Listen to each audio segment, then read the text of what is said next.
दिल्ली के मुख्यमंत्री अरविंद केजरीवाल फिलहाल 28 मार्च तक ईडी की कस्टडी में रहेंगे, लेकिन इस बीच आम आदमी पार्टी के बड़े नेता आतिशी, सौरभ भारद्वाज, इन सब ने आम आदमी पार्टी के तमाम कार्यकर्ताओं के साथ मिलकर एक ज्वाइंट प्रेस कॉन्फ्रेंस की। इसमें इन्होंने बीजेपी की साजिश का पर्दाफाश किया। इन्होंने कहा कि इस तथाकथित शराब घोटाले में, जिस पर बीजेपी तकरीबन 2 साल से अपनी एजेंसियों के जरिए जांच करवा रही है, ईडी, सीबीआई 2 साल से आम आदमी पार्टी के कई नेताओं को परेशान कर रहे हैं, लेकिन इसके बावजूद इन्हें हमारे खिलाफ कोई ठोस सबूत नहीं मिला। लेकिन एक आदमी यानी शरद रेड्डी की गवाही के आधार पर, उसके बयान के आधार पर ये अरविंद केजरीवाल की गिरफ्तारी करवाते हैं, जबकि असली मनी ट्रेल बीजेपी के खाते में देखने को मिलता है। तो क्या अब ये बीजेपी के राष्ट्रीय अध्यक्ष जेपी नड्डा की गिरफ्तारी भी करेंगे?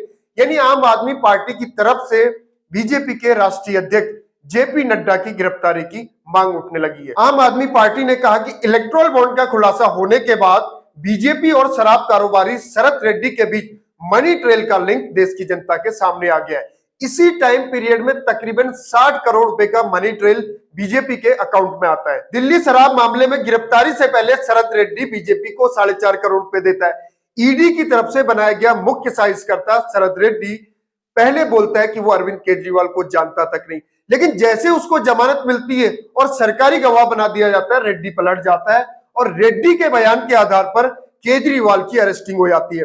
अब जब पता चल चुका है कि मनी ट्रेल कहां है, मनी ट्रेल बीजेपी के अकाउंट में गया है, पूरी तरह से स्पष्ट हो चुका है, जिसको लेकर lower court, high court, supreme court बार बार पूछ रहे होते हैं कि मनी ट्रेल है कहां। अब उस मनी ट्रेल का खुलासा हो गया है, तो ऐसे में नैतिकता के आधार पर बीजेपी के राष्ट्रीय अध्यक्ष जेपी नड्डा की भी गिरफ्तारी होनी चाहिए।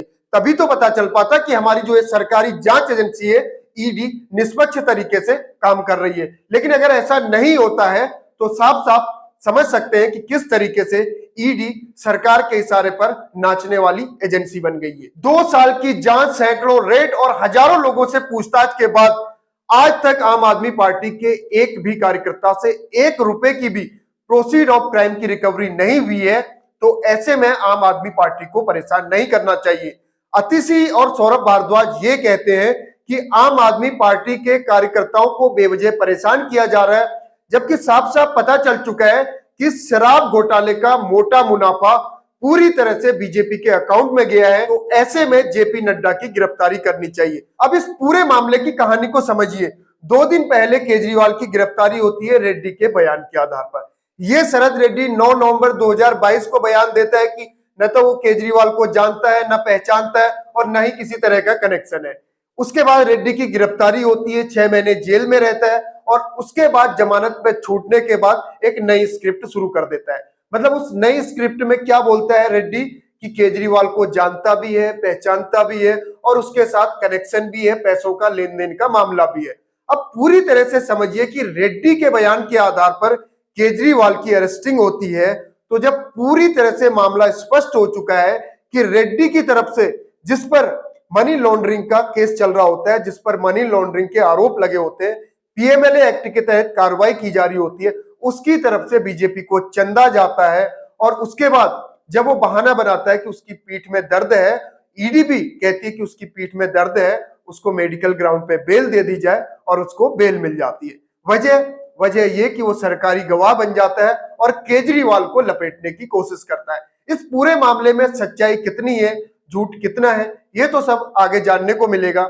यानी सब चीजें भविष्य के गर्भ में है। लेकिन इस पूरे मामले में ईडी और सीबीआई के जरिए किस तरीके से सत्ता पक्ष के द्वारा एक खेल खेला जाता है, यानी अपने इशारों पर इन जांच एजेंसियों का दुरुपयोग किया जाता है, ये किसी से भी छुपा हुआ नहीं है। इस पूरे मामले पर अब केजरीवाल पर बीजेपी की तरफ से जमकर बयानबाजी की जा रही है, चाहे रिंकिया के पापा वाले मनोज तिवारी हो या यूपीए टाइम में महंगे सिलेंडर पर शोर करने वाली स्मृति ईरानी हो या फिर कभी आम आदमी पार्टी के खास आदमी यानी कुमार विश्वास हो।